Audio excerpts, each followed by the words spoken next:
নতুনকৈ আকৌ 4500 পদৰ আমি বিজ্ঞাপন দিলোঁ এটা এডিআৰই পৰীক্ষাৰ ফলাফল দিম আৰু লগে লগে নতুন পদৰো আমি বিজ্ঞাপন মুকলি কৰি দিম মান আগত মাত্ৰ এডিআৰই পৰীক্ষা হৈ গৈছিল ৰিজাল্ট দিব ফেব্ৰুৱাৰীৰ শেষ সপ্তাহত নহলে মাৰ্চৰ প্ৰথম সপ্তাহত শিক্ষক নিযুক্তিৰ প্ৰক্ৰিয়া চলি আছে 5500 শিক্ষক নিযুক্তিৰ প্ৰক্ৰিয়া চলি আছে কিন্তু মই থমকি ৰোৱা নাই 5500 নিযুক্তিৰ প্ৰক্ৰিয়া চলি থকাৰ সময়তে নতুনকৈ আকৌ 4500 পদৰ আমি বিজ্ঞাপন দিলোঁ এটা এডিআৰই পৰীক্ষাৰ ফলাফল দিম আৰু লগে লগে নতুন পদৰো আমি বিজ্ঞাপন মুকলি কৰি দিম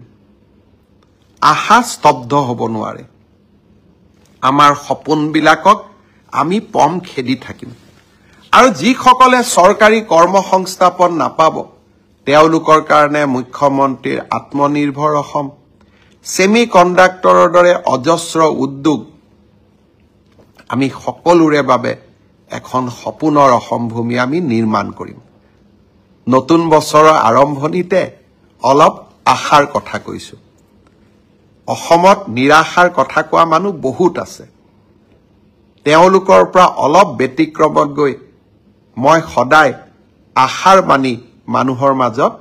বিতৰণ কৰিব খোজো কৈছে যে পুলিচৰ ফিজিক্যাল ফিটনেস আমি পাস কৰিলো এতিয়া লিখিত পৰীক্ষা কেতিয়া হ'ব ফেব্ৰুৱাৰী মাহৰ ভিতৰত এই লিখিত পৰীক্ষা সমাপন কৰাৰ বাবে আমি প্ৰচেষ্টা কৰিম মান কৰিম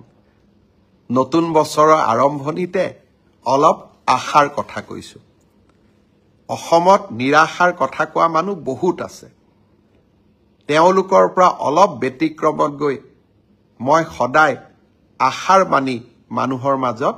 বিতৰণ কৰিব খোজো কোনোবাই কৈছে ফ্লাইঅভাৰ বনালে কি হ'ব যদি ফ্লাইঅভাৰ বনালে একোৱেই নহয় তেতিয়ালে মুম্বাইত কিয় ফ্লাইঅভাৰ হৈ আছে দিল্লীত কিয় ফ্লাইঅভাৰ হৈ আছে ফ্লাইঅভাৰ এখন হোৱাৰ পিছত সানমাৰীৰ পৰা গণেশগুৰিলৈ কিমান সোনকালে আহিব পাৰো আজি ফ্লাইঅভাৰ এখন হোৱাৰ পিছত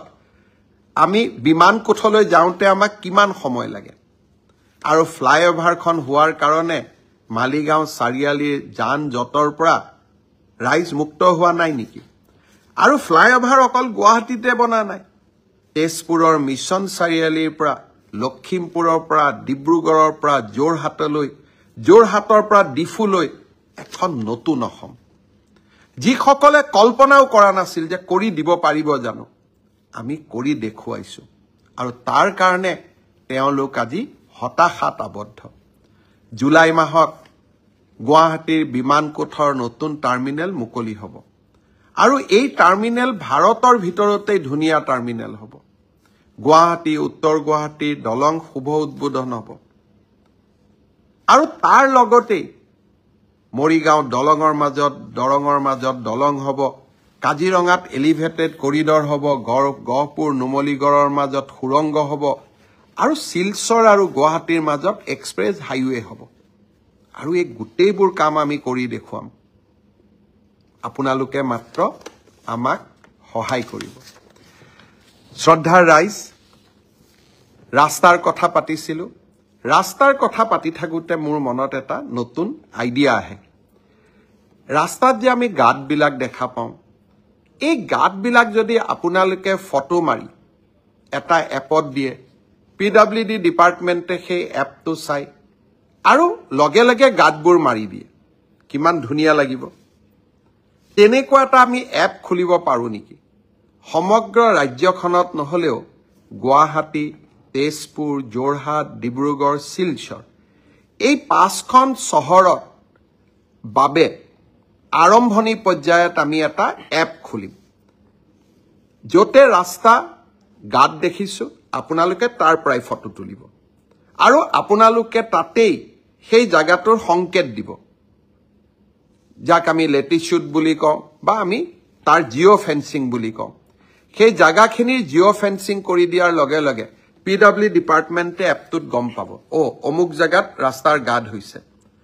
আৰু দুদিনৰ ভিতৰতে গৈ গাঁতটো মাৰি দিব ভাল নালাগিব জানো নতুন অসম মই আজি ৰাতিপুৱা আমাৰ বিষয়াসকলক কৈছো লাহে লাহে গোটেই অসমত কৰিম কিন্তু 5খন চহৰৰ বাবে এটা এপ মুকলি কৰক যাতে যতেই ৰাস্তাত গাত দেখিব তাতে ৰাইজে ফটো তুলিব ৰাইজে লোক নিৰ্মাণ বিভাগক দিব আৰু লগে লগে গাতবোৰ গৈ আমি ধুনিয়াকৈ পথহলবিলাক নোহোৱা কৰি দিম মই ভাবো যে অহা বছৰ এপ্ৰিল মে মাহৰ মই 2 মাহ তেওঁলোকক সময় দিছো সুন্দৰ কৰি এপটো বনাই দিয়ক আৰু এদিন আমি সকলোৱে লগ হৈ এই এপটো লঞ্চ কৰিম শ্ৰদ্ধাৰ অসমবাসী ৰাইজ ৰাস্তাৰ কথা উলাওতে মনলৈ ৰোড এক্সিডেন্টৰ কথা মনলৈ আহে যোৱা বছৰ 1-1-2024 পৰা 10-1-2024 লৈ পথ দুৰ্ঘটনাত 92 জন লোকৰ মৃত্যু হৈছিল এইবাৰ মই ৰাইজক আবেদন কৰিছিলো এজন যুৱকৰ মৃত্যুৱে এজন পিতৃৰ মৃত্যুৱে গোটেই ঘৰখনলৈ দুখৰ ধুমুহা কঢ়িয়াই লৈ আনে এই বছৰ আমি চেষ্টা কৰিছিলো ৰোড এক্সিডেন্টত মৃত্যু হোৱা লোকৰ সংখ্যা কমক আৰু মই আজি আপোনালোকক জনাব খুজিছো যে 1-1-2024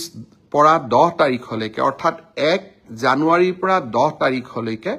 24 চনত যোৱা বছৰ 92 জন লোকৰ মৃত্যু হৈছিল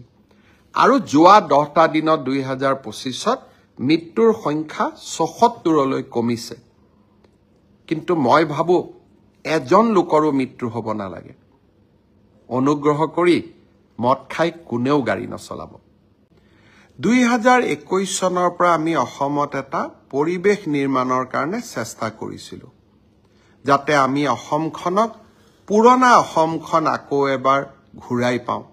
শান্তি সম্প্ৰীতি ইজনৰ লগত সিজনৰ মিলা মিছা